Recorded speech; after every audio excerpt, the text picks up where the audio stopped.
Donc aujourd'hui, je vais faire les os du crâne, d'accord?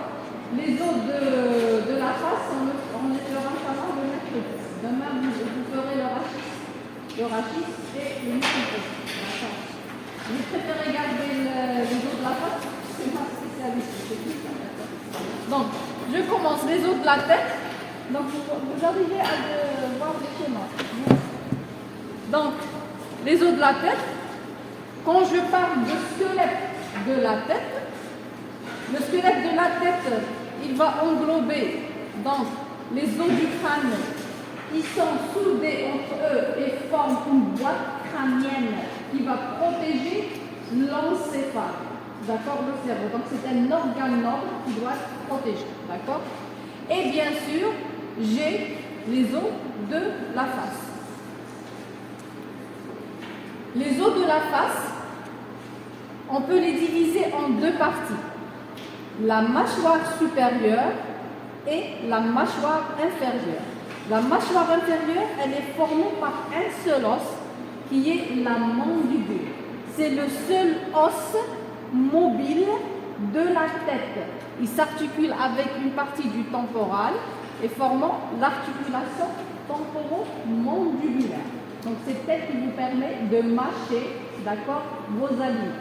C'est la seule articulation mobile de la tête. La mâchoire supérieure, on l'appelle mâchoire supérieure ou bien le massif facial. Pourquoi? Parce qu'elle est formée de 13 os qui sont soudés entre eux et forment un massif facial. D'accord? Regardez, ces os-là sont pairs, un seul os et impair. Un seul os et impair. Cet os est représenté par le vomer. Le vomer. Donc regardez la cloison nasale. Donc la partie là, c'est le vomer. Donc vous avez un seul os impair qui est représenté par le vomer. Tout le reste des os, donc, ils sont pairs. Donc j'ai ici, par exemple, je vous donne des exemples, le maxillaire, le malaire, d'accord, qui sont palpables, d'accord. Vous avez les os propres du nez, vous avez l'os lacrymal ou inguis, lacrymal parce qu'il y a la gouttière lacrymale, d'accord, ou inguis, d'accord.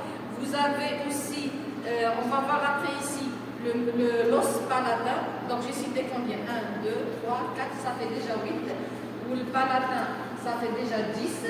Ou le vomer, ça fait 11. Il me reste les cornets. Les cornets inférieurs, je trouve qu'ils trouvent quand vous regardez votre narine. Vous voyez une saillie, d'accord, de part et d'autre. C'est ça, c'est les cornets inférieurs qui sont des os qui font partie du massif facial et qui font un cornet, d'accord. Donc le massif facial, on l'appelle massif facial parce que c'est des os, ils sont au nombre de 13, qui sont soudés entre eux, tous sont pairs sauf le vomer qui est impair. D'accord. Et eux aussi, ils sont soudés au crâne et donc ils représentent quoi? Un massif crânio-facial. D'accord. C'est clair. Donc, ça c'est un aspect radiologique, donc c'est un aspect radiologique de la tête, donc de face. Donc vous pouvez voir les différentes cavités. Vous voyez le frontal, vous voyez la cavité orbitaire, vous voyez les sinus, là on verra le maxillaire, la mandibule, la cloison nasale avec le cornet inférieur. Là c'est le cornet inférieur, on verra ça, les cornets moyens après. D'accord. Donc cette image-là, vous la gardez, c'est la même image, d'accord. C'est le même, on verra après aussi le malaire avec la chaque zygomatique. Donc, ces os, que ce soit de la face ou du crâne, certains os sont creusés de cavités.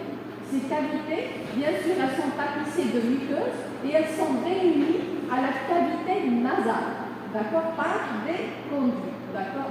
Ces cavités-là, on peut les trouver au niveau, par exemple, au niveau de l'os frontal, c'est le sinus frontal. On peut les trouver au niveau du sphénoïde, c'est le sinus sphénoïdal. On peut les trouver au niveau du maxillaire, c'est des sinus maxillaires. Et on peut les trouver au niveau de l'ethmoïde, c'est les cellules ethmoïdales. Je dis cellules ethmoïdales parce que ce sont de petites cavités. D'accord? Donc, ces cavités-là, qui sont tapissées de muqueuses et réunies à votre fosse nasale, ça veut dire que ce sont des cavités aériennes, pneumatiques. D'accord? Quel est leur rôle? Pourquoi Dieu a fait que dans certaines eaux, vous avez ces cavités-là qui sont reliées à la fosse nasale. Pourquoi? Donc, imaginez que si vos os de la tête étaient compacts, condensés, d'accord? Je suis tout long. Ils vont être plus lourds. Donc, plus lourd pour quelle partie de votre corps? Le rachis. Donc, ils seront plus lourds pour le rachis. Donc, les cavités là sont pour alléger, premièrement, c'est pour alléger le crâne, d'accord? Et deuxièmement, imaginez que dans cet amphi, j'enlève l'air. Est-ce que vous allez m'entendre? Non. Donc, les ondes sonores se transmettent par l'air. Donc, puisque ils sont reliés à la cavité nasale, donc c'est l'air qui part, ce sont des cavités aériennes, pneumatiques. Donc, ils permettent une meilleure résonance du son. D'accord? Ce sont les deux importantes, les deux importants critères concernant donc, ces cavités qui sont creusées dans certaines zones. C'est clair jusqu'ici? C'est bon? Donc, c'est pour alléger et avoir une meilleure résonance du son. D'accord? Donc, ça c'est, regardez, donc là c'est une vue, donc regardez, ça c'est votre encéphale, d'accord? Le cervelet, donc le cerveau. Donc on a sectionné donc la partie supérieure. Donc regardez, votre crâne, il a une partie supérieure et une partie basale, d'accord? Donc ça c'est la voûte et ça c'est la base. Regardez là, c'est une coupe frontale, vous pouvez voir donc votre cavité crânienne. Ça, c'est les cavités orbitaires. Ça, c'est la cavité nasale. On va voir les os, c'est l'ethmoïde, d'accord? Maintenant, c'est le sinus maxillaire. Maintenant, c'est les cellules ethmoïdales. Cellules ethmoïdales, ça, c'est le sinus maxillaire. Donc, ici, je suis dans le maxillaire. D'accord? Les images, il faut les avoir ancrées. Regardez, les sinus. Vous avez de part et d'autre. Sinus frontal, sinus, le sinus ethmoïdal, la cellule ethmoïdale. Là, c'est le sinus maxillaire. En arrière, c'est le sinus sphénoïdal. D'accord? Ils sont de part et d'autre. Mater. Donc, je commence par le crâne. Donc, tout à l'heure, je vous ai montré un crâne d'adulte. D'accord? C'est un crâne d'adulte. Regardez. Le crâne d'adulte, on peut le voir mieux sur l'autre.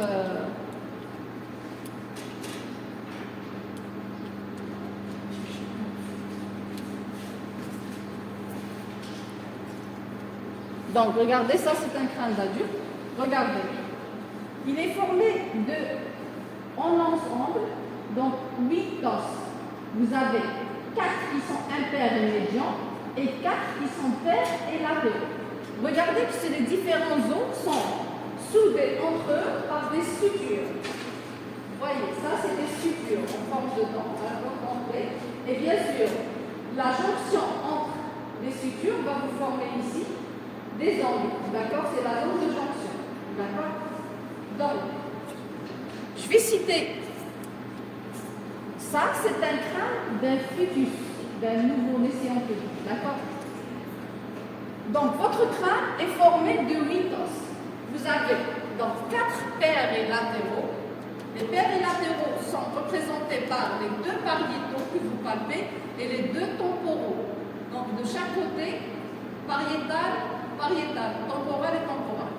Pour les impairs, ils sont représentés par le muscle frontal en avant,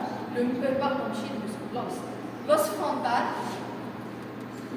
l'occipital, entre les yeux, vous avez l'ethmoïde, d'accord? Et au niveau de la base, vous avez, regardez, donc ici, vous avez l'ethmoïde et celui-là, c'est le sphénoïde. Donc les impairs frontal, ethmoïde, sphénoïde et occipital, d'accord? Ou les pairs temporal et pariétal. Donc, entre ces os, vous avez, ils sont reliés par des sutures. Ce n'est pas des articulations vraies, d'accord? C'est des sutures. Donc, ces différentes sutures, je vais les citer. Donc, entre les deux pariétaux, ils vont me former une suture, c'est la suture sagittale, d'accord? Entre le frontal et le pariétal, ils vont vous former la suture coronale. La suture coronale, c'est très important de connaître ça, la suture coronale. Et entre l'occipital et le pariétal en arrière, vous avez la suture lambdoïde, la lambdoïde, d'accord?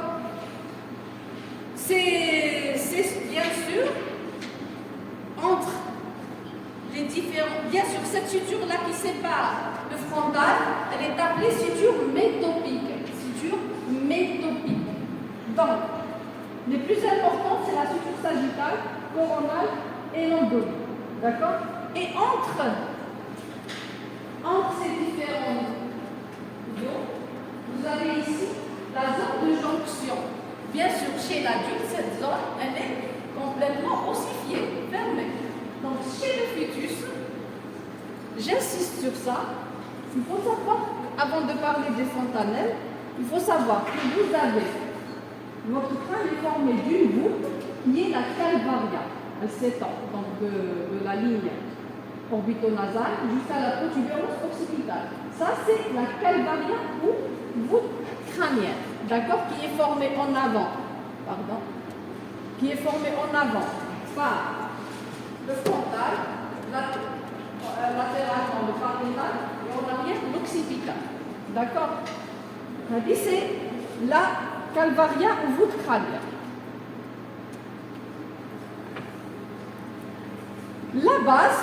La base, puisque on a une face interne qui est en rapport avec l'encéphale, on va parler de face endocrânienne.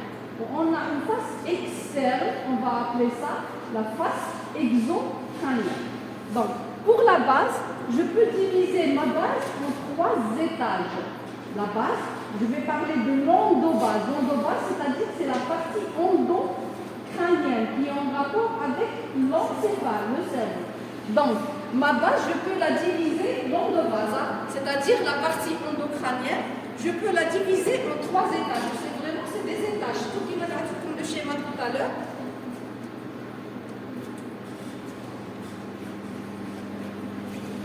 Regardez. C'est tout. Regardez. Premier étage, là-dedans. Donc un étage, je descends un étage et je descends un deuxième étage. Donc c'est pour ça qu'on l'a appelé étage.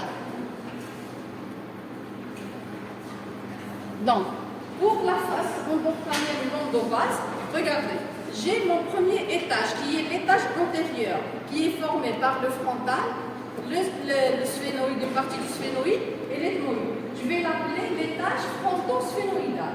D'accord? Donc je descends, bien sûr le bord postérieur, il est formé par le bord, la limite entre l'étage antérieur et le moyen est formée par le bord postérieur. On les appelle les petites ailes. Elles ressemblent à des ailes, d'accord? C'est des petites ailes. Donc l'étage moyen, je descends. L'étage moyen, il est formé par le sphénoïde, ou hada, c'est le temporal, d'accord? Donc je vais l'appeler sphénotemporal, d'accord? Je descends. L'étage postérieur, il est formé par une partie thénique du temporal et l'occipital. Je vais l'appeler temporo-sphénoïdal. Bien sûr, la limite entre les deux, c'est le bord supérieur du rocher. On verra après. D'accord? Donc, c'est l'endobase, c'est des étages. Vous descendez. D'accord? L'exobase, maintenant. L'exobase. C'est l'endobase, toujours. Bien sûr, pour remarquer qu'elle est traversée par des orifices. Ces orifices-là, elles permettent le passage d'éléments vasculo-nerveux. C'est très important. D'accord? On va les citer au fur et à mesure. L'exobase, au contraire, regardez, que la partie antérieure de votre exobase, regardez, elle est recouverte par le massif facial. Ça, c'est le maxillaire, vu d'en bas. Donc, le maxillaire, il est soudé à la partie antérieure de votre exobase. Donc, comment je vais faire? Ça, c'est ce qu'on appelle l'arcade zygomatique que vous palpez là. Elle est palpable. C'est l'arcade zygomatique. Donc, vous avez la partie là, pardon, là, c'est la mastoïde, derrière l'oreille. Vous palpez une apophyse, l'apophyse mastoïde. Je vais tracer quoi? Une ligne qui passe par le tubercule zygomatique et une ligne qui passe par l'apophyse mastoïdienne. Cette ligne et ces deux lignes-là vont me permettre de diviser mon exobase en étage facial, antérieur qui est caché par le massif facial, étage moyen qui est sphénoïdal et un étage postérieur qui est occipito temporal ou la temporo-occipitale. Donc sur l'exobase, je n'ai pas les étages là-dedans. Le repère c'est le zygomate, le tubercule zygomatique, d'accord, et l'apophyse mastoïdienne. Je trace deux lignes comme ça, et donc j'ai mes trois étages. Antérieur qui est caché par le massif facial, l'étage moyen, l'étage postérieur. D'accord? Donc, je reviens tout à l'heure à ma tête fœtale. Donc, le fœtus est à la naissance, ces sutures, les sutures chez l'adulte qui sont soudées. Chez le fœtus et à la naissance, ces sutures-là ne sont pas soudées. On a des pré-sutures. Et donc, les ongles de jonction ne sont pas soudés. On a des fontanelles. Donc, il faut savoir que la calvaria, les os de la calvaria et ou bien de la voûte crânienne, elles ont une ossification membraneuse ou bien fibreuse. Alors que les os de la base ont une ossification cartilagineuse. Quelle est la différence? Tu vois, avec l'os, j'ai le mésenchyme, les ovaires. Donc, maintenant, une ossification membraneuse, elle se fait directement du mésenchyme vers l'os. C'est une ossification directe. Une maquette mésenchymateuse vers l'os. Ici, entre-temps, elle va s'ossifier, elle va nous donner une sorte de membrane fibreuse. Donc, elle est caractérisée par quoi? Elle est souple et élastique. Donc, c'est pour ça que les os de la calvaria ont une ossification membraneuse. Pourquoi? Parce qu'à la naissance, donc l'engagement se fait au niveau du détroit supérieur qui est inextensible. C'est un cadre osseux. Donc la tête, le diamètre de la tête doit correspondre donc, à moins que le diamètre du détroit supérieur. Donc, à la naissance, on a des pré-sutures et on a des fontanelles. C'est des régions membraneuses, élastiques et souples. Ce qui permet, lors du passage de la tête fœtale dans le détroit supérieur, le chevauchement des os si le diamètre est étroit. Donc ils vont se chevaucher, d'accord, et permettre le passage de la tête, d'accord. Donc même pour la base c'est une ossification chondrale. Quand je dis chondrale, ça veut dire cartilagineuse. Donc là, c'est une ossification indirecte. Elle passe d'abord mésenchyme, cartilage, puis os. D'accord? Vous voyez. Même au niveau de l'occipital, vous allez voir que la partie de l'écaille qui fait partie de la calvaria, elle n'est pas soudée avec le reste de l'occipital pour permettre le chevauchement. Pour permettre le passage de la tête dans le détroit supérieur. Vous n'avez pas vu de bébé qui naissent avec une tête qui est un petit peu en poire. Jamais je tourne. C'est parce que la tête elle est importante ou le diamètre du détroit supérieur il est plus petit. Donc les os vont se chevaucher et ils vont passer dans le détroit supérieur. Et ils vont reprendre leur forme. Parce que c'est une ossification, c'est une sorte de membrane fibreuse. Ils ne sont pas encore ossifiés. Regardez, si vous avez déjà palpé la tête d'un nouveau-né, maintenant, vous sentez une partie qui est membraneuse, élastique. Elle dit que c'est la fontanelle. La fontanelle que vous voyez ici, c'est la jonction, c'est la zone de jonction entre les différentes os, qui forment un angle, d'accord? Donc là, la fontanelle, elle est souple et élastique et vous pouvez même palper à travers cette fontanelle, vous sentez les battements vasculaires. Et même le médecin peut explorer par l'échographie le cerveau. Et il faut savoir donc que le développement et la soudure de vos sutures dépend du développement du cerveau. Si le cerveau ne se développe pas et on a un microcerveau, donc les os du crâne vont se souder et on aura une microcéphalie. Et si à l'inverse, d'accord. Donc vous avez entendu parler du rachitisme chez l'enfant, c'est un manque de vitamine D. Généralement, chez Konana, c'est un repas. C'est un retard de fermeture, d'accord? Donc le problème. Généralement, ça y a comme fontanelle. Donc, regardez, entre le frontal et les. Là, c'est la fontanelle antérieure. On l'appelle bregma. C'est la fontanelle bregma qui, lorsqu'elles sont soudées, donc elles vont vous former un point de jonction. C'est bregma. D'accord? Fontanelle antérieure, fontanelle bregmatique ou bregma chez la femme. En arrière, vous avez ici, vous avez la fontanelle postérieure ou lambda, parce qu'elle a la forme d'un lambda. Bregma, c'est franc, d'accord? Lambda, c'est parce qu'il a la forme de lambda.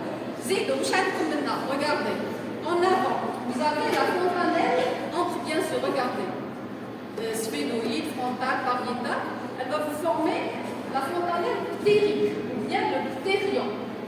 Ptérie, ça ressemble à des ailes. C'est elle. Ptérie, c'est elle. En arrière, vous avez ici entre pariétal et occipital, mastoïde. Là, c'est la fontanelle astérique ou bien astérion. Fontanelle astérique ou astérion. Bien sûr, après, elles vont se souder. La fontanelle, elle se ferme généralement entre 6 mois et 18 mois. La fontanelle antérieure, la bregmatique, d'accord? Les autres se ferment de façon plus précoce. Par exemple, lambda, 4 mois, 6 mois, les autres plus précoces, 2 mois, d'accord? Elles se ferment plus précocement. Mais celle qui se ferme en dernier, c'est la fontanelle antérieure, c'est-à-dire bregmatique, d'accord? Il y a qui se ferme jusqu'à 18 mois. Normalement, l'ossification totale, l'ossification se fait vers 6 ans, 7 ans, d'accord? Donc, elle dit, c'est les généralités avant d'entrer dans les os du crâne. Donc, pas de question, vous avez compris. Donc, avant de parler des os frontales et les autres, donc, là, vous avez vu qu'on a donc les sutures, c'est des pré-sutures, ils ne sont pas encore soudées, d'accord? Parce qu'elles se soudent, c'est des sutures. Donc, on peut avoir des sutures prématurées. Par exemple, on peut avoir une suture prématurée des os du crâne, d'accord? Et donc là, on peut avoir une microcéphalie. Lorsque le cerveau ne se développe pas de façon correcte, on peut avoir une microcéphalie. Donc là, le bon homme, il aura une variation mentale, c'est sûr. Donc on peut avoir des sutures prématurées d'une suture ou d'une moitié des sutures. Par exemple, on peut avoir une suture prématurée, donc par exemple une partie de la coronale ou une partie de la langue de l'huile. C'est-à-dire entre frontal et pariétal ou la pariétale et occipitale. Une partie va être côté. D'accord? Hadith, c'est la plagiocéphalie.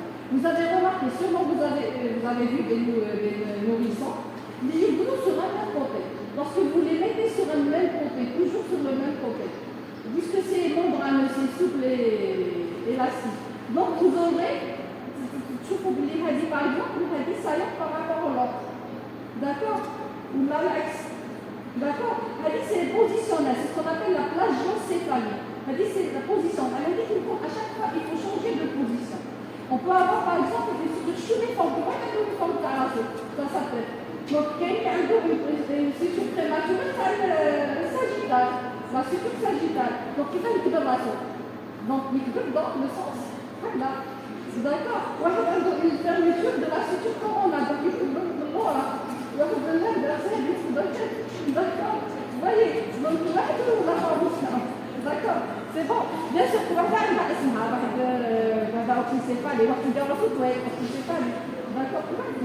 d'accord, la plagiocéphalie, ça intéresse la moitié des sutures coronales et non. D'accord.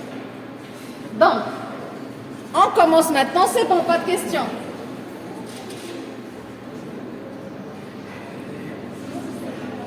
On commence par le premier. Donc, on a 8 os, impairs, 4 impairs et 4 latéraux. Donc, je vais commencer par le frontal. Comme vous pouvez voir en bleu, c'est l'os frontal. D'accord? Donc, en bleu, c'est l'os frontal. C'est un os impair médian que vous palpez, d'accord? Il participe à former, regardez, la paroi antérieure du crâne. Maintenant, il participe à former la calvaria, la voûte crânienne en avant, d'accord? Il participe à former la base du crâne, c'est-à-dire l'étage antérieur de votre base du crâne. Et il participe à former, regardez, le toit de la cavité orbitaire, l'orbite. Donc il participe à former, parce que regardez l'orbite. L'orbite, il y a plusieurs os qui participent à les former. Il participe à former le toit, le plancher, la paroi interne et la paroi latérale. Vous voyez, il participe à former le toit de la cavité orbitaire. Donc regardez sa forme. Il présente une portion verticale qui est l'écaille. Cette portion-là, elle est verticale, c'est l'écaille. Et une portion horizontale, parce qu'elle va former l'orbite et la crête nasale. Donc c'est la partie orbito-nasale. D'accord? Bien sûr, elles sont séparées les deux.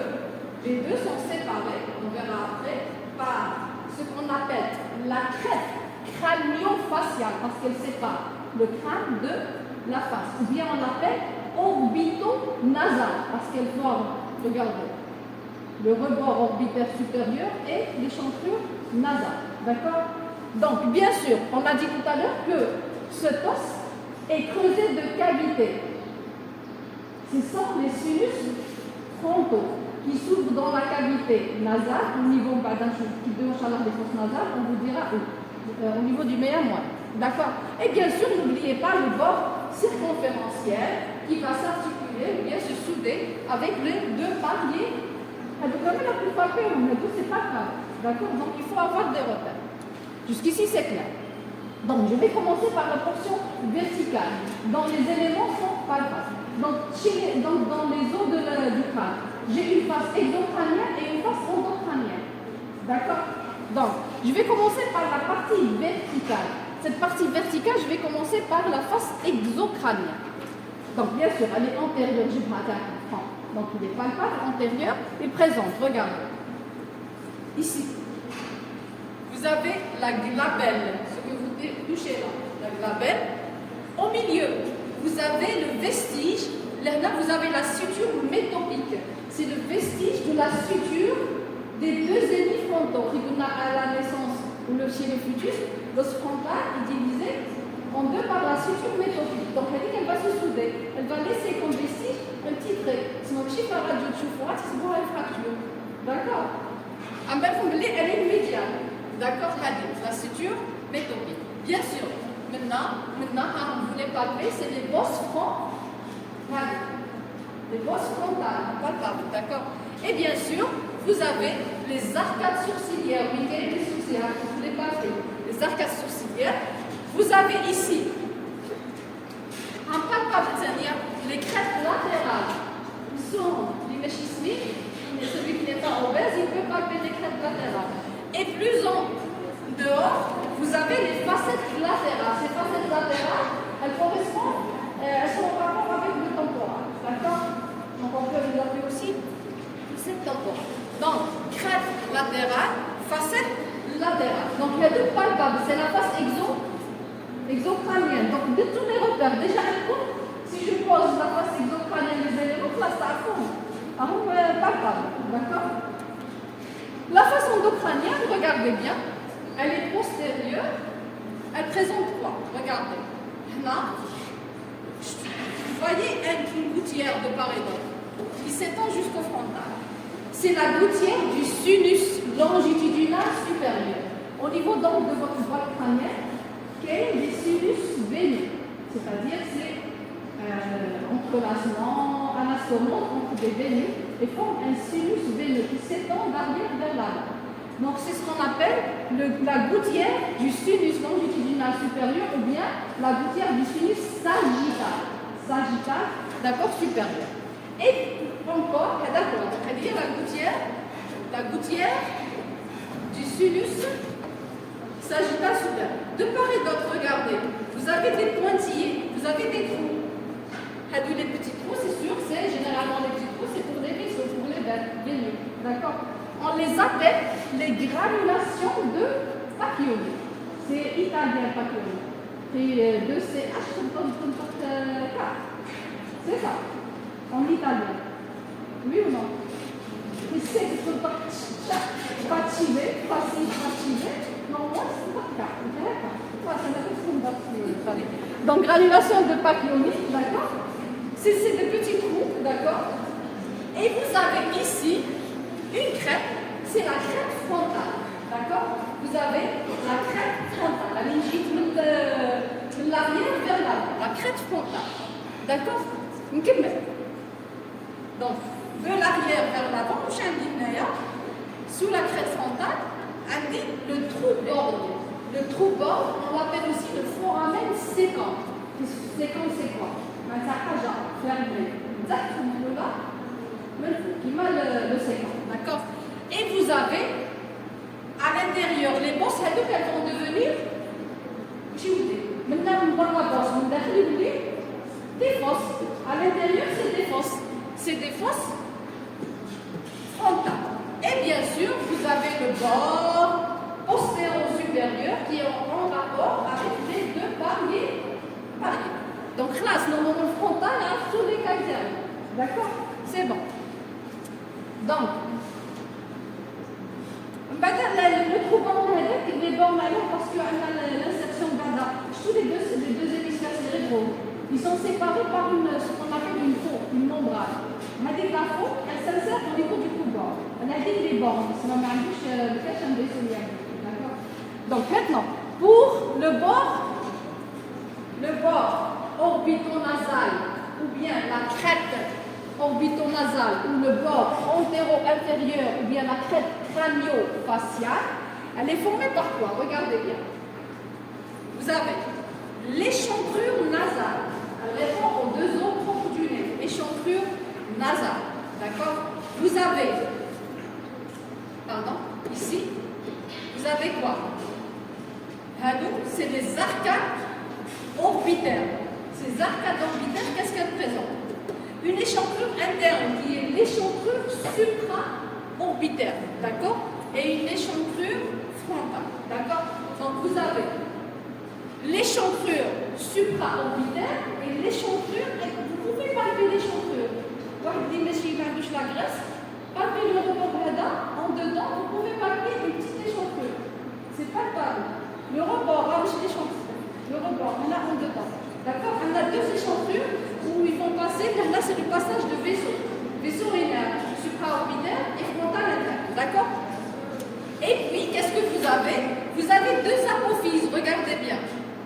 Vous avez deux apophyses qui cernent l'arcade orbitaire. Vous avez une apophyse externe qui répond à l'os malaire, qu'on appelle aussi zygomatique. Os malaire ou os zygomatique. Donc, je vais l'appeler apophyse latérale ou bien apophyse zygomatique. En dedans, j'ai une apophyse interne ou bien médiane, ou bien apophyse, elle est en rapport avec quoi? Les autres propres du nez. Donc, c'est une apophyse nasale. D'accord? Et bien, n'oublions pas, en arrière des autres propres du nez, qui fait la forme du bras, c'est l'épine frontale. C'est l'épine frontale, elle est en arrière de votre os propre du nez. Jusqu'ici, c'est clair. Mais je suis en train de citer les éléments que vous pouvez palper. Palper tous les chantiers internes. Quel est le rebord orbitaire, vous allez trouver une petite échancrure. Donc maintenant pour la portion horizontale, qui va former le toit de l'orbite. D'accord. Cette portion horizontale, regardez, ça c'est une vue inférieure. C'est la face exocrânienne, vue inférieure. D'accord? Qu'est-ce que vous trouvez? Donc regardez, ici, j'ai des fosses Les fosses orbitaires. D'accord. J'ai aussi quoi? Plus latéralement, j'ai les fosses. Maintenant, j'ai les fosses lacrymales. C'est là où va se loger les glandes lacrymales. D'accord? Et puis, en dedans, maintenant, j'ai les fossettes trochléaires. Donc, la fossette lacrymale, ici, la fossette trochléaire. La fossette trochléaire, elle correspond à l'insertion, le passage du tendon du muscle oblique, grand oblique, de l'œil, les muscles du globe oculaire, d'accord? Donc parmi ces muscles-là, il y a le muscle grand oblique, d'accord? Qui va former une poulie à ce niveau et va passer, par exemple, tout le lorsque vous faites le muscle pour qu'il fasse un détour comme ça. Mais c'est une chose qui le tient. D'accord? La poulie, elle s'attache là, à la partie interne. On l'appelle la fossette trochléaire. C'est une sorte de trochléaire qui maintient votre tendon. Sinon, la poulie, il ne va pas être. D'accord? Il ne va pas faire un nombre. Et bien sûr, ici, vous voyez ici une échancrure. C'est l'échancrure ethmoïdale. C'est à ce niveau où va se loger l'ethmoïde, l'os ethmoïdal. D'accord? C'est à ce niveau où va se loger l'os ethmoïdal. Et regardez de part et d'autre. Vous avez ici des demi-cellules, des demi-cavités. Justement, c'est de petites cavités. Ça, c'est une moitié de cavité. Et la moitié de cavité, moitié de cellules, elle va rencontrer les moitiés de cellules de l'os ethmoïdal et vont s'accoler et vont former une cellule ethmoïdo-frontale. Donc là, l'ethmoïde va être logé là, où les parties latérales, il va présenter des demi-cellules qui vont donc se souder avec ces demi-cellules-là, d'accord, pour former des cellules ethmoïdo-frontales. Donc là, c'est une moitié de cellules ethmoïdales. Et bien sûr, entre l'herna ou l'herna, vous avez des gouttières. Vous avez une gouttière ethmoïdale antérieure et une gouttière ethmoïdale postérieure. C'est le passage de vaisseaux ethmoïdo-antérieur et ethmoïdo-postérieur. Ils vont prendre le même nom de leur vaisseau. D'accord? C'est clair jusqu'ici. Elle dit c'est la face exocrânienne de la partie horizontale. C'est une partie mémoire. D'accord? La face endocrânienne, il y a la face endocrânienne. Vous voyez? Donc, puisque l'herna indique des fosses orbitaires, l'herna aussi des bosses orbitaires. Puisque j'ai à ce niveau, qu'est-ce que j'ai? J'ai le cerveau. Le cerveau a un lobe frontal, un lobe pariétal, un lobe temporal et un lobe occipital. Donc, tout le cerveau il est formé par des circonvolutions et des sillons. Donc, ils vont laisser leur empreinte sur l'os. Donc, les saillies et les dépressions. Donc, les saillies et les dépressions vont laisser donc des éminences mammillaires et des impressions. Les impressions correspondent aux circonvolutions ou les saillies correspondent aux sillons. D'accord? Donc, l'endo, c'est l'empreinte laissée par les circonvolutions et les sillons de votre lobe frontal. C'est clair? D'accord? Et bien sûr, automatiquement, on a vu en bas l'échancrure ethmoïdale, on va la voir sur la partie endocrine. Et c'est ma d'accord? On va la voir sur la partie endocrânienne et sur la partie exocrânienne. C'est bon? C'est bon jusqu'ici. Pour le frontal, pas de question. Normalement, le frontal, une grande partie du frontal est palpable, donc vous pouvez imaginer. D'accord? Le frontal, c'est la partie dont on a. C'est bon pour le frontal, pas de question, avant de passer pour les genoux. C'est bon? Donc, comme tout la suture métopique, à la naissance, vous avez deux élus frontales, d'accord, qui vont se souder et former donc un vestige. Il va vous rester la suture métopique, d'accord? C'est bon? Pas de question. Donc, quand les bosses, ça commence pas.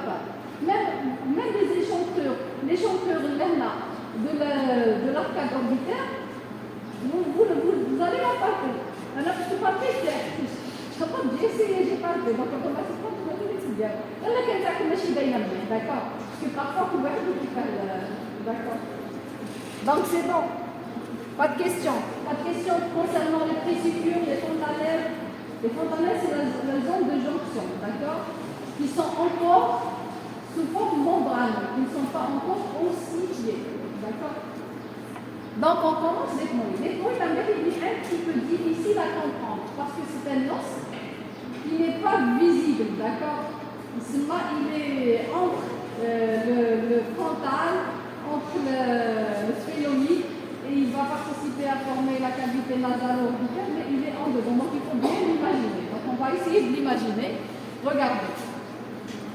Vous voyez là, non? Essayez de voir. Donc vous avez là, c'est le frontal. Donc toutes les chancrures ethmoïdales du frontal, l'ethmoïde, d'accord? Là c'est le sphénoïde. Ça c'est le temporal. Donc imaginez, là il va s'encastrer dans cette échancrure. Et ces parties latérales qui présentent des moitiés de cellules vont donc se souder avec ces demi-cellules. D'accord? Donc il faut avoir, donc l'ethmoïde c'est un os impair et médian. Il participe à former l'étage antérieur de la base du crâne. Donc il ne participe pas à former la calvaire, et c'est l'os le plus léger. C'est l'os le plus léger du crâne. Donc, alors ils sont ethmoïdes parce qu'il ressemble à un crible. Il est criblé. Donc c'est une modèle de corps. Il est criblé d'orifices. Parce qu'on verra après ces orifices, ils vont livrer pas ça au filet olfactif. D'accord? Donc, il est formé de cellules. On dit cellules ethmoïdales, ça c'est des petites cavités sinusiennes, tapissées de muqueuses et qui sont reliées à la cavité nasale. Qui vous tapissez de muqueuses pour les sinus, ça veut dire qu'elles peuvent s'infecter et s'enflammer. Donc on peut avoir une ethmoïdite ou bien une sinusite pour les autres. D'accord? On peut avoir une ethmoïdite. Donc, il est situé, comme j'ai dit tout à l'heure, dans l'échancrure ethmoïdale du frontal et il va participer à former la paroi interne de votre cavité orbitaire. Il va participer à former les parois de la cavité nasale. Donc il faut bien l'imaginer. Donc là, c'est comme avec le schéma. Regardez. Regardez la cavité orbitaire. Là, c'est le frontal. D'accord? Maintenant, le malaire. Maintenant, là, c'est le maxillaire en violet. En jaune, regardez. S'encastre là, il est entre les deux cavités orbitaires. Il participe à former la paroi médiane interne de votre orbite. Et en même temps, regardez, c'est la cavité nasale. C'est le cornet inférieur. Donc, la cavité nasale. Donc, regardez, il participe à former le doigt et les parois latérales de votre cavité nasale ou fosse nasale. Donc, il faut l'imaginer entre les deux yeux, en arrière des os propres du nez. Donc, s'il y a une ethmoïdite, s'il y a une inflammation, infection de l'ethmoïde, oui, ça le bandement, oui, ça. Maintenant, en dedans. D'accord? Là, tu vois. D'accord? Il y a là le côté. La paroi interne, c'est l'autre. D'accord? C'est moi qui s'appelle le bandement et la rougeur. Il y a une ethmoïde. D'accord? Donc, il faut l'imaginer entre les deux yeux. D'accord? Les instruments pour l'imagination entre les deux yeux. Parce que même les douleurs en cas d'ethmoïdite, ils ne défendent la douleur seulement. Il y a des carrés. D'accord? Donc, quand vous pouvez voir, comme c'est l'os le plus léger, il va participer à la paroi interne, médiale de l'orbite. Donc, les parois de votre cavité nasale. Et donc, puisque c'est le plus léger, il est formé, regardez, comme une lame qui est horizontale. Vous avez ici une lame en jaune, ce qui est jaune, donc une lame verticale. Vous voyez, cette lame verticale, elle est divisée par la lame horizontale en deux parties. Elle est intracrânienne. Celle-là, elle est dans la cavité nasale, c'est-à-dire elle participe à former la cloison nasale. D'accord? Le septum nasal. Et latéralement, latéralement maintenant. Regardez, creuser de cellules. On les appelle les masses latérales. Ça vous rappelle quoi?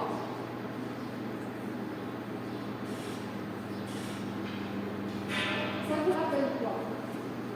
Une barre, une balance. Et vous pesez une balance qui a un fond, une lame horizontale, la tige elle dit, quand vous mettez votre latérale, c'est là où vous pesez vos produits. D'accord? Vous mettez le poids maintenant ou les produits. C'est ça. Ça vous rappelle une balance. Donc, lame horizontale, lame verticale et les masses latérales. D'accord? Et quand vous pouvez voir sur ce schéma, donc regardez. Lame verticale, lame horizontale. Regardez la lame horizontale. Elle est pleine d'orifices. Elle est criblée d'orifices. Donc, je vais l'appeler la lame criblée. Donc, c'est à ce niveau où vont passer les nerfs olfactifs qui se trouvent dans le tiers supérieur de notre nez pour ramener l'information, d'accord, l'odorat, donc il permet l'olfaction, l'odorat, donc vers le bulbe olfactif qui trouve au niveau du cerveau. D'accord? Donc, vous avez, c'est les masses latérales, vous voyez ici, regardez leur forme, elle est de forme cubique. Vous avez 6 parois pour les masses latérales. Supérieure, antérieure, inférieure, latérale et médiane. Donc c'est ça. Les masses latérales et les 2 masses latérales. J'ai une lame verticale qui est divisée par la lame horizontale qui est pleine d'orifices. C'est pour ça qu'on l'appelle la lame criblée. Avec la lame verticale, on la divise en parties intracrâniennes. Elle va former une petite apophyse, je vais l'appeler l'apophyse Christa Galli. Pour la partie inférieure, je vais l'appeler la lame perpendiculaire. La lame perpendiculaire qui va former avec le vomère, là c'est le vomère, qui vont former la cloison ou le septum nasal osseux. Parce que la partie antérieure, c'est cartilagineux. Donc pour moi, il forme la cloison nasale ou septum nasal osseux. D'accord? Ce que vous touchez là, c'est du cartilage, je m'appuie dans l'arbre. Vous parlez là, d'accord, la partie du fond, parce que la lame perpendiculaire, elle est antéro-supérieure. Ou le bras, elle est postéro-inférieure. Donc il faut gagner. C'est la lame perpendiculaire. Ou même c'est le ventre. D'accord? Donc cette image, elle doit être ancrée. C'est la balance. D'accord? Elle sera ancrée dans votre tête. Donc regardez maintenant. Maintenant, la lame criblée horizontale, la lame verticale, Christa Galli, apophyse Christa Galli qui est extracrânienne, et la partie qui est dans la cavité nasale, qui participe à former avec le vomère, le septum nasal. Donc ça, c'est les masses latérales. Regardez. Ça, c'est les masses latérales. Bien sûr, les masses latérales, on les appelle les labyrinthes. Ils sont formés de cellules. Les labyrinthes, elles sont labyrinthes. Qu'est-ce que c'est labyrinthe?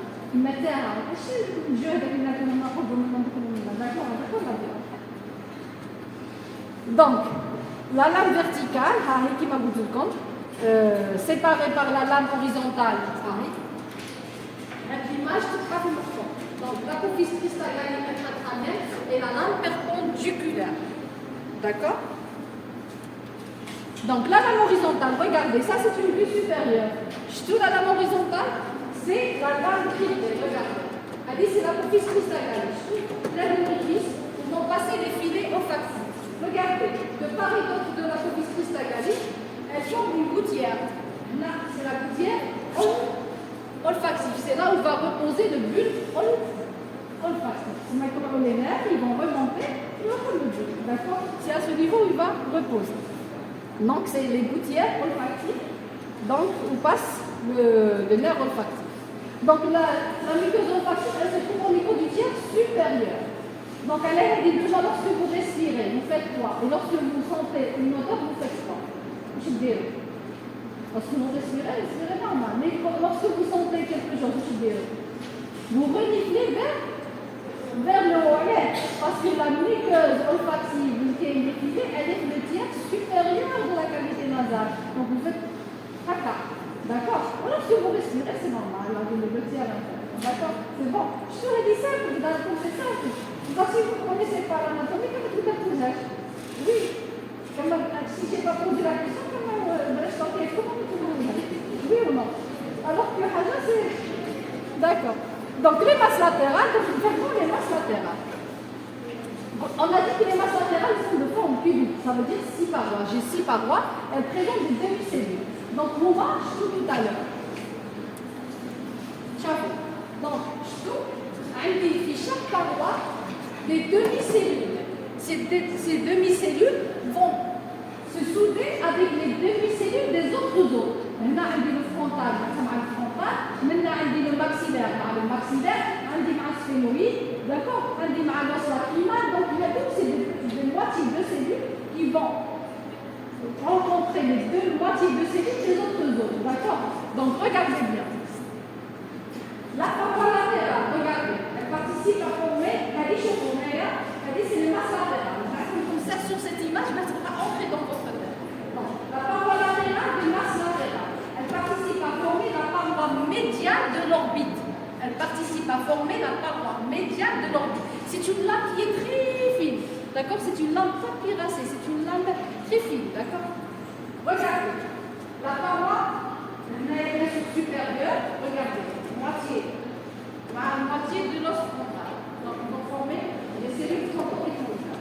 Regardez, maintenant, on verra aussi avec le maxillaire, d'accord? Regardez, la paroi médiane. Regardez là, la paroi médiane. Regardez la paroi médiane, qu'est-ce qu'elle présente? Il ressemble à quoi? Attends, tu veux là, c'est le cornet 1. Donc, on va y ressemble au cornet inférieur. Donc, on dit combien de cornets? 2. Donc, c'est le métaux inférieur. Donc, j'ai un cornet supérieur et un cornet moyen. Je entre les cornets, on a les orifices. Les orifices, les orifices qui permettent de communiquer les sinus avec la cavité nasale. D'accord? Donc, l'image, ne sera pas ancrée dans votre tête. Donc, je continue. Donc, regardez, la paroi supérieure, elle s'articule avec le frontal, donc les moitiés de cellules. La paroi inférieure, tout à l'heure, je vais le maxillaire, donc moitié de cellules avec l'autre moitié de cellules. Maintenant, je vous l'image, la même image, regardez, le cornet moyen, d'accord, les masses latérales. Donc, je fais d'accord, je vous les rapports. L'ethmoïde, la sphénoïde, regardez, sphénoïde, le vomer, d'accord? On dit bien sûr le frontal, la moitié, le maxillaire, c'est le maxillaire, d'accord? Normalement, maintenant, c'est l'indice, l'os lacrymal, on va le voir sur votre diapo. Donc, la paroi antérieure, donc regardez, c'est une vue latérale de votre paroi de la fosse nasale. La fosse nasale. Il y a la paroi latérale. Regardez. C'est le cornet inférieur. Donc, c'est le frontal. C'est le sinus frontal. C'est l'os propre du nez. D'accord? Regardez maintenant. C'est l'os lacrymal. On verra c'est le maxillaire. Donc, regardez. La paroi interne qui représente le cornet supérieur et le cornet moyen.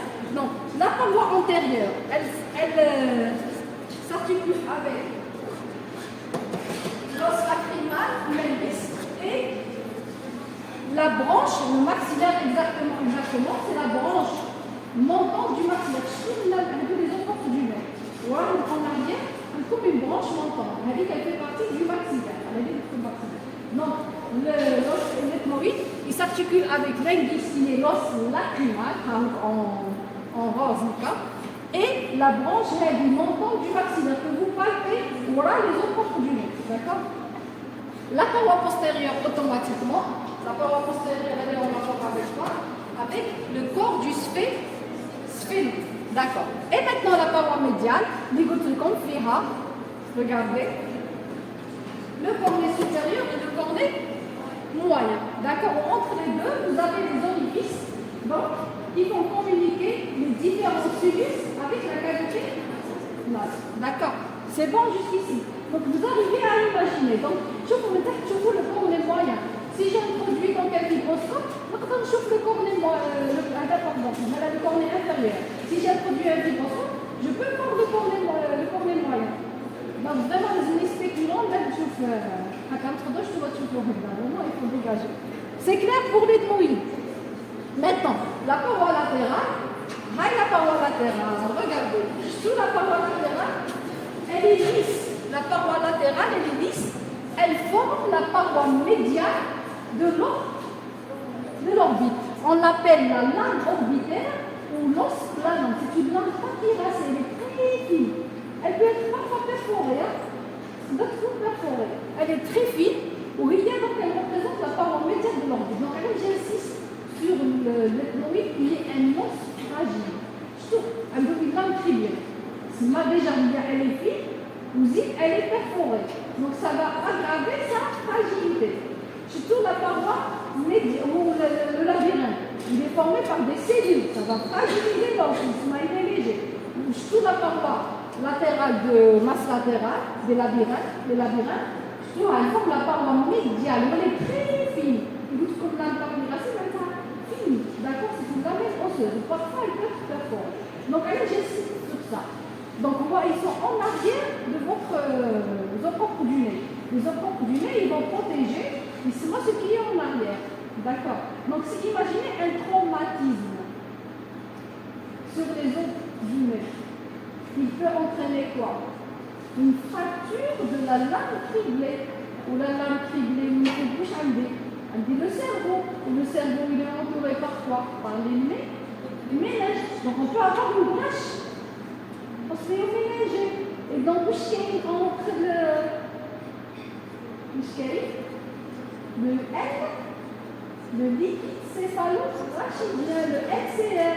Donc, si vous avez une fracture de la lame criblée avec une brèche ostéoméningée, donc vous allez avoir un écoulement du liquide céphalorachidien LCR par le nez. D'accord. Donc, il a une narration, déjà, vous voyez, j'y savais. D'accord. Ça, c'est dit, si je travaille avec le son, on va dire qu'on a de la compresse. On a le test de la compresse. Une fois qu'on fait ici la compresse, il faut dire un halo autour de la baie de sang. D'accord. Où le bout de la compresse, il est salé. Donc, là, on doit surveiller. Si maintenant, les mots, dans la base du crâne. Maintenant, l'étage antérieur de la base du crâne. Maintenant, c'est une fracture de la base du crâne. C'est le la neurochirurgie. Donc maintenant, il faut surveiller ces malades parce qu'il y a risque d'infection, de ménage. Ce qui fait. Donc là, comme il y a le risque, c'est un traumatisme violent, il peut entraîner une fracture de votre lame criblée. D'accord. Et aussi, puisqu'il forme la paroi médiane de l'orbite, c'est-à-dire que la lame elle est très fine, elle peut perforer. Elle peut se fracturer. On peut avoir une fracture de la paroi médiane de l'orbite qui peut être importante. On va trouver une simple trait de fracture, comme on peut avoir une fracture très importante avec des intégrations de la paroi médiane, de l'os planant. D'accord. Et donc on peut avoir une saillie des muscles de la graisse dans cet orifice. D'accord. Ce qui fait donc une hénophthalmie. Je vous donne compte de la personne et vers là. Hénophthalmie, exophagia, et non vers là. D'accord. Donc c'est pour ça que j'insiste sur tout ce que je veux dire par fragilité. Il est le plus léger, il est fragile. La lame criblée ou la paroi médiane. La paroi latérale, c'est un ethmoïde de masse latérale de l'ethmoïde. Il y a la paroi médiane de l'orbite. C'est bon pour l'ethmoïde. Donc l'ethmoïde, il faut l'imaginer. Donc l'ethmoïde, il faut donc le comparer à une balance. D'accord. C'est une balance. Avec une lame horizontale qui est la lame criblée. D'accord. Et une lame verticale avec la partie intracrânienne qui est la partie spicagalie et la lame perpendiculaire qui participe à former avec le vomère, la cloison osseuse. D'accord. Et vous avez les masses latérales qui sont les labyrinthes. parce qu'ils sont creusés de cellules. Et donc, il va s'encastrer dans l'échancrure ethmoïdale du frontal. Il va donc s'articuler avec les autres os, le sphénoïde en arrière, le maxillaire, l'indice, qui est l'os lacrymal, et il va former la paroi médiale donc, de votre frontal. D'accord? Pas de question pour l'ethmoïde, c'est bon? Vous arrivez à suivre ça maintenant? D'accord. S'il y a des questions, vous me posez des questions, d'accord? Donc, pour le sphénoïde, chose ethmoïde, oïde, ça ressemble, d'accord? Ou ethmo, c'est là, ça criblé, d'accord? Sphénoïde, c'est la même chose de l'hôtel. Oïde, il ressemble. Ou sphéno, ça rappelle, qui me dit que un angle. Parce que moi, il va s'encastrer dans un angle. C'est pour ça que c'est sphénoïde. D'accord? Il ressemble à un angle, un point. Donc, le sphénoïde, regardez, c'est un os impair et médian. D'accord? Il est impair et médian. Il participe à former l'étage moyen de la base du crâne. C'est tout à l'heure, d'accord? Avec une partie du rocher du tampon. Les sphénoïdes, moi, je trouve la pièce maîtresse. Ils s'articulent avec tous les autres. Le frontal, l'ethmoïde, le temporal et l'occipital. D'accord? Ils s'articulent avec tous ces os-là. D'accord? Regardez sur la base même, par une partie du sphénoïde, il s'articule avec le pas. Elle est en jambe. Là, je peux raser la grande aile du sphénoïde. Il va s'articuler avec le pas. D'accord? Donc, en violet, c'est le sphénoïde. En noir, c'est le frontal. En vert, c'est l'ethmoïde. En vert, c'est le rocher. C'est le temporal. C'est l'occipital. L'image n'est pas ancrée dans votre tête. Hein? Donc, regardez mon sphénoïde, je l'ai enlevé de la base du crâne. Regardez. Il est formé, donc ça vous rappelle quoi? Regardez. Donc, regardez. Il a, en orange, il a un corps. Là, c'est le corps. Latéralement par rapport au corps, vous avez en violet les deux petites ailes. Elles sont plus petites, c'est les petites ailes. En jaune, c'est les grandes ailes. En bas, c'est les apophyses périgoïdes. Donc ça vous rappelle quoi? Ça vous rappelle? Comment?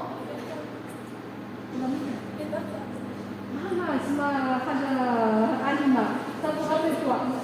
Insecte. Ça vous rappelle un papillon ou un insecte? Le corps, les petites ailes, les grandes ailes ou les pattes. Les pattes, au moins, les apophyses périgoïdes. D'accord? Je vous une image. Ça vous rappelle quoi? Ça vous rappelle quoi?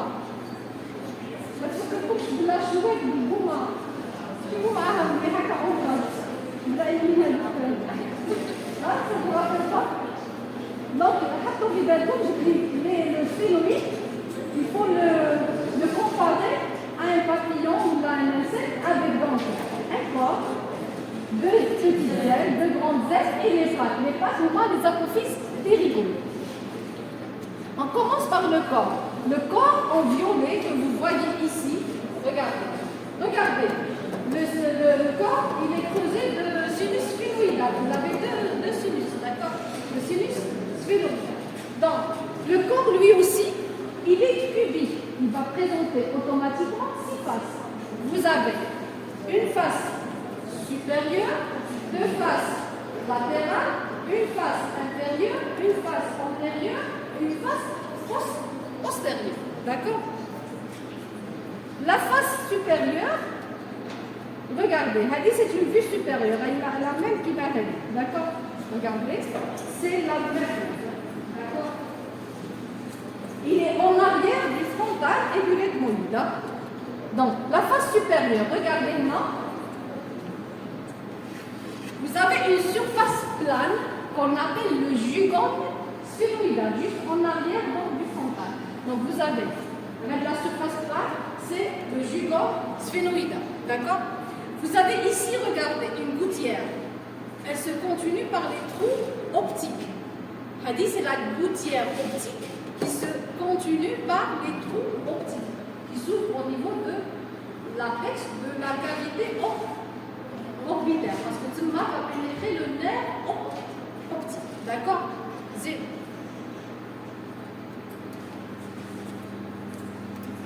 Donc, vous avez ici, regardez, là,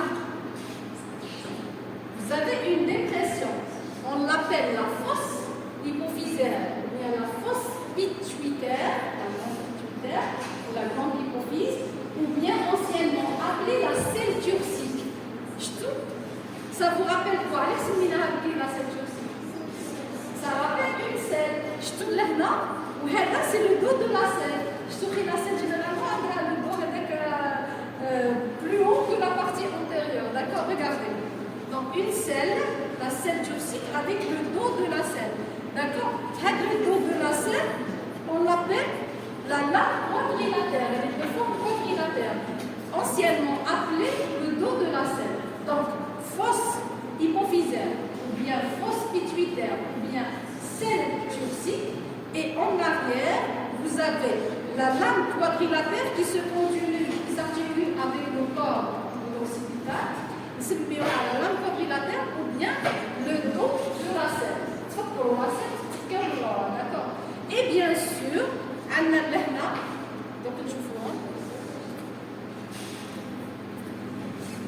regardez, le dos de la selle, la lame quadrilatère, c'est la portion basilaire de l'occipital, on verra tout à l'heure. Donc regardez, le dos de la selle, là, il y a deux apophyses.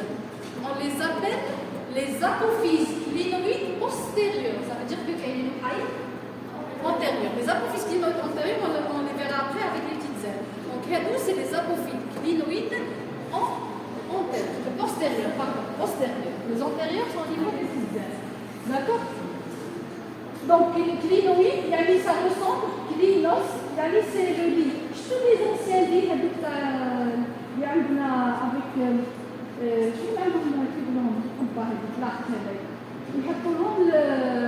عندكم 4 piliers, 4 barres, ونحطوا فوقهم la mission du temps, d'accord? Ça ressemble à ça. À la séminaire, on apophyse clinoïde antérieure et postérieure. On dit 2 en avant et 2 en postérieur. On a cette turcique, je trouve que le lit, on va le combat les piliers d'avant. Vous avez compris?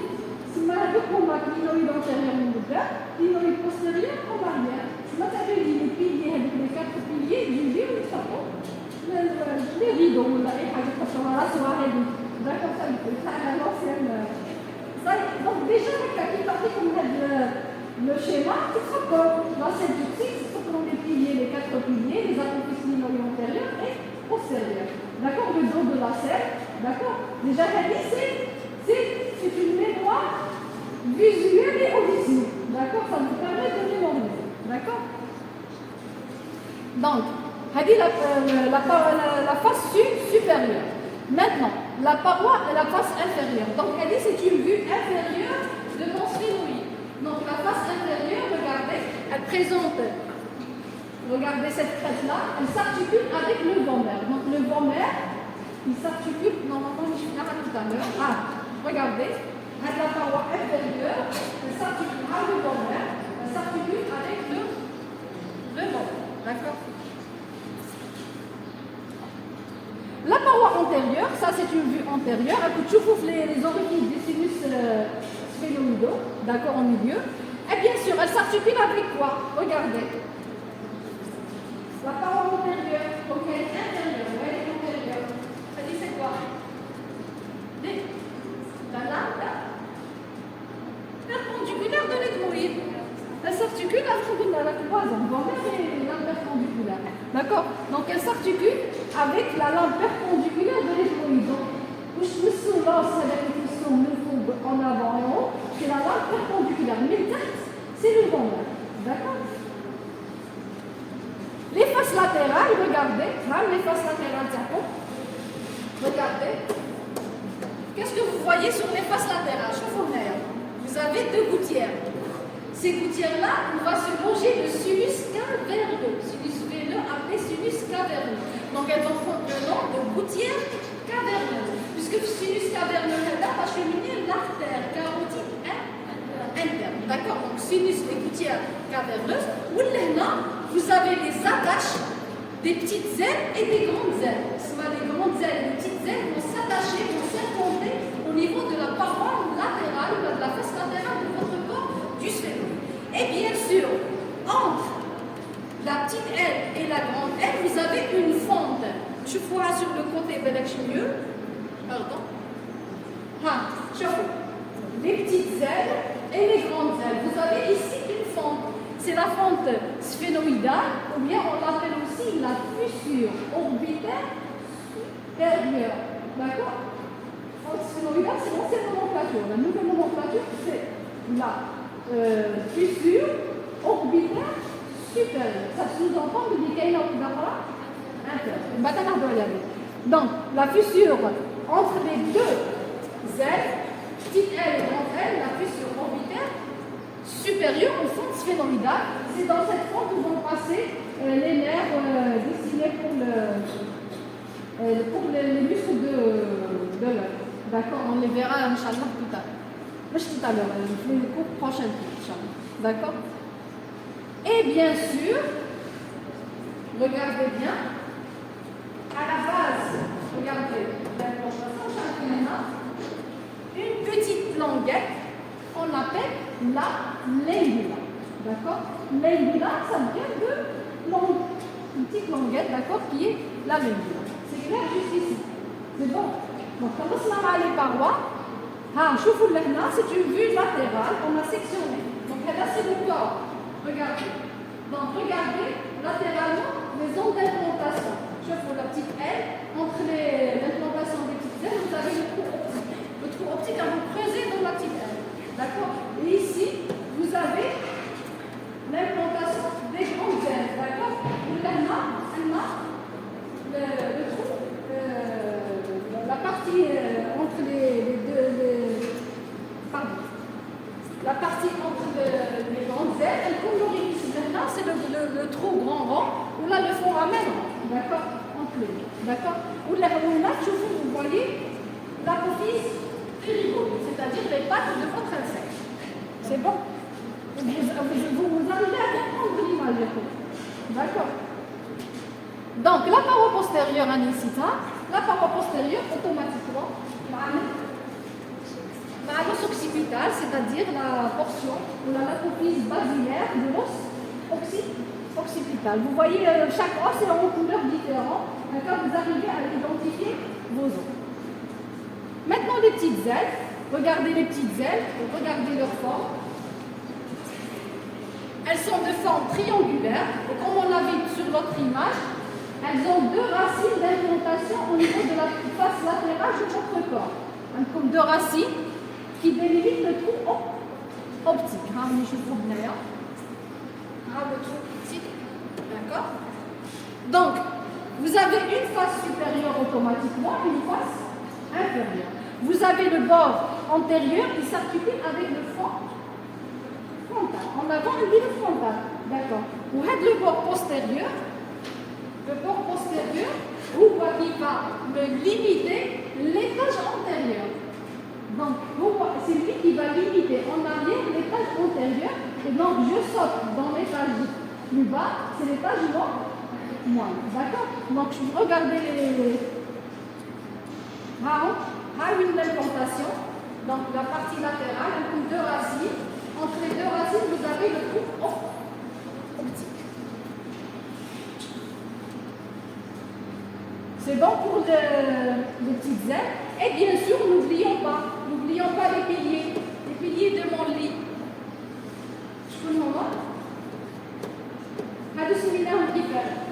Les apophyses clinoïdes postérieures. Les piliers antérieurs sont représentés par les apophyses clinoïdes antérieures. D'accord? C'est clair. C'est maintenant vous vous rappelez le lit, les anciens lits avec les 4 piliers. Et maintenant, vous les mettez là, soit ou là, les rideaux, là, je ne sais pas quoi, ce que vous mettez. D'accord? Parce que clinoïde, ça sous-entend, ça ressemble avez les grandes ailes. Bien sûr, les grandes ailes, j'ai une face exocrânienne et une face endocrânienne. Pas comme les petites ailes. Les petites ailes, elles sont donc là, endocrânienne. Donc, une chose, c'est vrai, en exocrânien, à partir de l'orbite, je vois une partie des petites ailes. Donc, ça, on a dit que c'est exocrânien, d'accord? Une petite partie, d'accord? Donc, pour les grandes ailes, j'ai la partie endocrânienne, c'est-à-dire la partie qui est la face qui est en rapport avec mon cerveau, avec mon encéphale. Donc, comme j'ai dit tout à l'heure, votre base, elle est parcourue par des orifices, d'accord, criblés d'orifices qui permettent le passage d'éléments vasculaires et nerveux. Donc, regardez, en rose, ça, c'est la face endocrânienne de la grande aile. D'accord? Maintenant, c'est le tampon. En jaune, c'est le temporal. Donc, regardez. Toute la maladie, elle est la partie saillante. On l'appelle l'épine du sphénoïde. Donc, au niveau de la face endocrânienne, je peux voir ici, de l'avant vers l'arrière, le foramen grand, ou là le trou grand rond, qui va livrer passage au nerf maxillaire, c'est-à-dire le 5-2. D'accord? Le nerf maxillaire qui provient du trijumeau. Le trijumeau, il y a la 5e paire crânienne. Donc le nerf maxillaire, elle est comme 5-2. Parce que le trijumeau, il va donner 3 branches terminales. 5-1, simulant 5-1, 5-2, 5-3. Donc le maxillaire, moi, la deuxième branche terminale. Je rappelle 5-2. D'accord? Après, vous avez un trou qui ressort, qui est ovalaire. Je vais l'appeler le foramen ou trou ovale, parce qu'il a la forme ovale. Ce trou-là, foramen ovale ou trou ovale, il va livrer passage au nerf mandibulaire. C'est le 5-3, c'est-à-dire la troisième branche terminale du trijumeau qui est la 5e paire. Puis, vous avez plus en arrière, un petit trou qui est près de l'épine du sphénoïde. On va l'appeler le trou petit rond ou bien le trou épineux. Épineux parce qu'il est près de l'épine du sphénoïde. On va dire la nouvelle nomenclature. D'accord? Donc, il va livrer passage à l'artère méningée moyenne. Bien sûr, le trou ovale, il va livrer au nerf mandibulaire 5 fois et à l'artère petite méningée. Mais le plus important, c'est le nerf mandibulaire. D'accord? Ou le trou petit rond ou épineux, parce qu'il est proche de l'épine du sphénoïde, il va livrer passage à l'artère méningée moyenne. Pour la face exocrânienne, donc elle a deux versants. Chauffe. La face exocrânienne, regardez. Elle est séparée par une crête. Cette crête-là, elle va séparer deux surfaces. La surface, elle se participe à former la paroi latérale de l'orbite du schéma. Ou la surface, elle est en arrière, d'accord? Elle est en arrière, temporale. D'accord? Ou bien sûr, cette crête-là, je vais l'appeler la crête malaire ou zygomatique parce que le malaire, que vous voyez qui vous donne la pommette médie. La pommette médie, c'est grâce au malaire. Donc, le malaire, il s'implante sur la crête médie, malaire ou zygomatique. Et donc, on va séparer le versant qui participe à former la paroi latérale de l'orbite, on va l'appeler la partie orbitaire. Ou maintenant, en arrière, il participe à former la fosse temporale, je vais l'appeler la partie temporale. Donc, je pourrai sur le... je te dis regardez. En jaune, regardez. C'est la partie orbitaire. Latéralement, je partage sur le valeur des 5 langues. Je te dis c'est laquelle valeur zygomatique. Maintenant, c'est la partie temporale. Regardez, elle se soude avec le pariétal. Il est articulaire avec tous les os du crâne. D'accord? Donc, bien sûr, ce que vous voyez là, c'est la petite aile. C'est la face exocrânienne de la petite aile. D'accord? Regardez là le trou optique. Le voyez. Là, c'est le trou optique. Ça, c'est la forme sphénoïdale ou bien la fissure orbitaire supérieure. Donc, vous arrivez à imaginer. Donc, je retourne le schéma. Donc, là, ça fait partie de la paroi latérale de l'orbite. À ce niveau, on va s'implanter le malaire ou le zygomatique et va séparer la partie orbitaire de la partie temporale. Donc, qui je fais un air, c'est bien clair. Regardez. D'accord. C'est la petite L, la facette de travers de la petite L. On voit le trou. C'est bon? C'est clair jusqu'ici. Pour les apophyses ptérygoïdes, on va terminer l'insecte. D'accord? Les pattes, il nous reste les pattes. Donc, les pattes, apophyse ptérygoïde. Ptérygoïde, il y a ptéry, ça ressemble à des ailes. Ptéros, je pense que c'est ça. D'accord?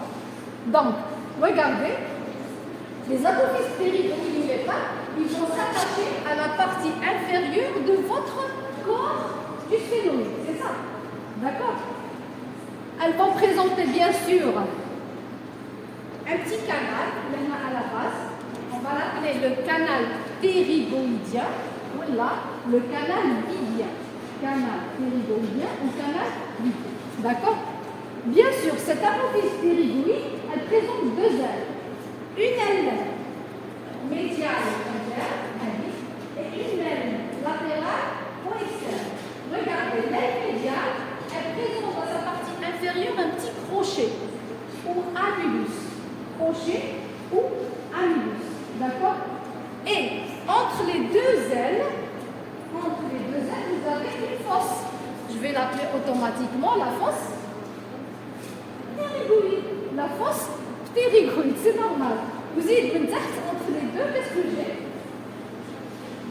J'ai une échancrure. Je vais l'appeler échancrure ptérygoïde. C'est ça.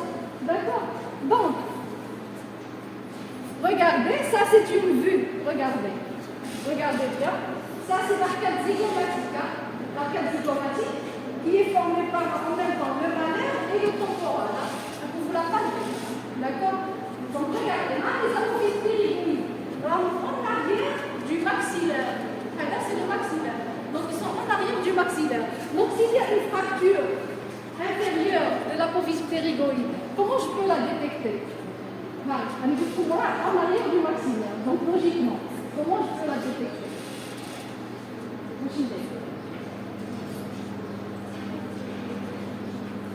On dit le maxillaire lunaire. Qu'est-ce que je fais? J'introduis mon doigt. En arrière.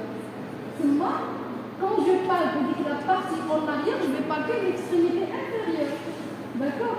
Quand je palpe, s'il y a une fracture, la palpation en arrière est douloureuse.